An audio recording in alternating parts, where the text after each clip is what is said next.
Bonjour et bienvenue dans un nouveau tutoriel dédié au logiciel Blender 3D.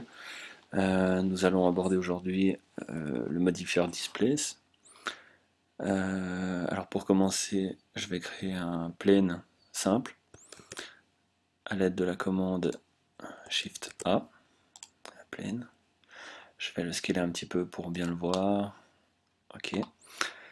Nous allons le subdiviser. Pour ça, je vais rentrer en mode Edit. Voilà, et avec la touche W, je vais faire apparaître un petit menu dans lequel je trouve l'option bien pratique Subdivise. Je repèse une seconde fois en fait sur le W et je vais le faire plusieurs fois. Voilà.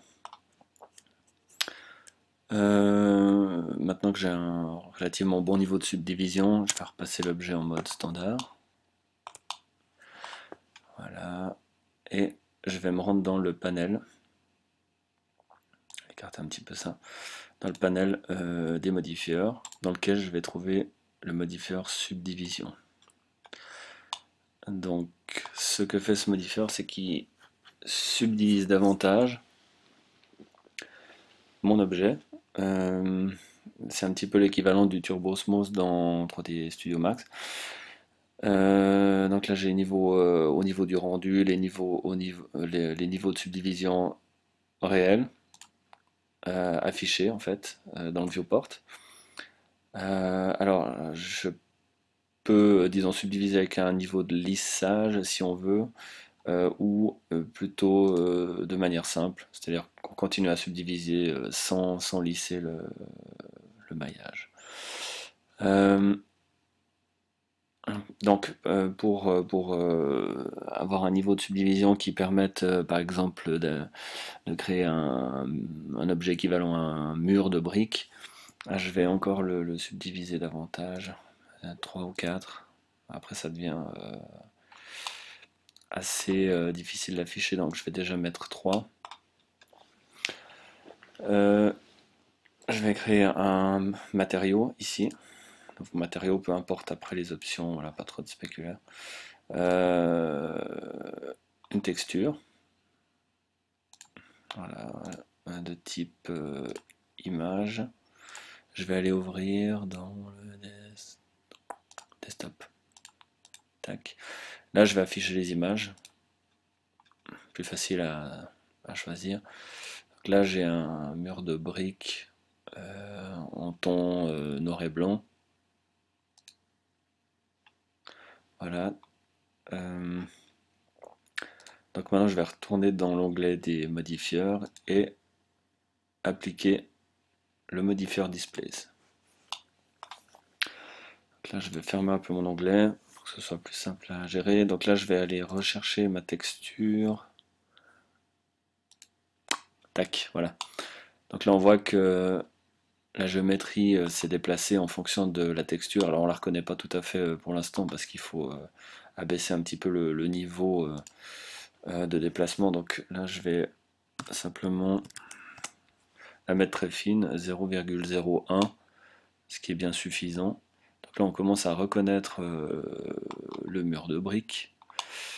Alors, je vais juste peut-être lisser la surface et puis augmenter un petit peu mon niveau de subdivision. Voilà. Donc là, on voit le déplacement de la géométrie. Ok. Et je vais l'augmenter encore un petit peu. Je reconnais très bien les détails, mais alors là, ça devient difficile d'afficher. Si je me mets en mode transparent, donc là, on voit de quelle manière la géométrie est déformée pour créer le mur de briques. Voilà. Donc effectivement, on peut créer, alors au niveau du rendu, enfin au niveau de l'affichage, on peut le mettre très léger. Voilà, comme ça c'est facilement manipulable dans la scène. Et puis au moment du rendu, avoir un niveau de subdivision plus avancé pour avoir du détail sur le mur. Ok, alors ça c'est une des premières utilisation. Je vais effacer mon objet, créer un nouveau. Je vais montrer une autre manière de l'utiliser. Donc je vais resubdiviser mon objet à plusieurs fois.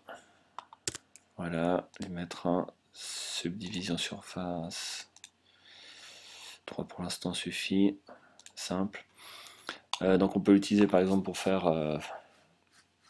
dans les grandes lignes simuler un océan par exemple ou un terrain.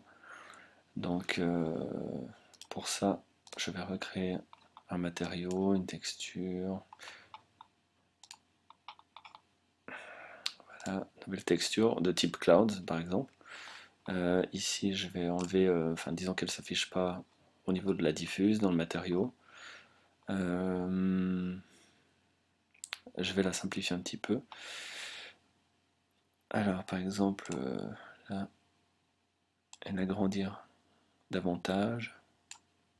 Ok, parfait. Donc je retourne dans mes modifieurs. J'ajoute le modifieur displace et je vais aller chercher ma texture de bruit de type cloud qui va déplacer mon maillage. Donc je vais le lisser un petit peu et puis réduire l'influence sur le maillage. Donc, si je passe en mode transparence, voilà. Alors on peut utiliser ce modifier en conjonction avec un objet supplémentaire. Donc là, en l'occurrence, un empty, un objet nul qui ne s'affiche pas au rendu. Je vais le mettre à côté. Et je vais dire à mon modifieur d'utiliser les coordonnées de l'objet. Voilà, donc je le sélectionne. Ainsi, en scalant l'objet, je peux agir sur ma texture. Donc je peux évidemment, voilà, animer en fait si on veut un espèce d'océan, voilà, de cette manière.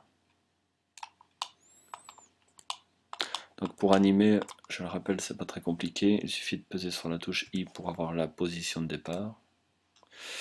Et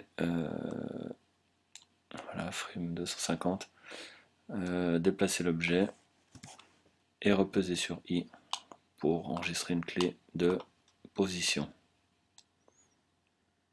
Et voilà, c'est fait. On peut imaginer aussi animer la rotation. Donc I rotation.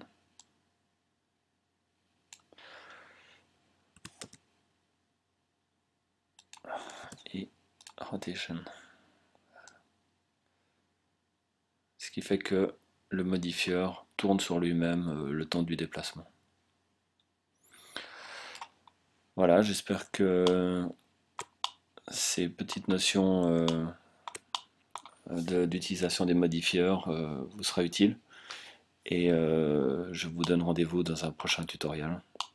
À bientôt.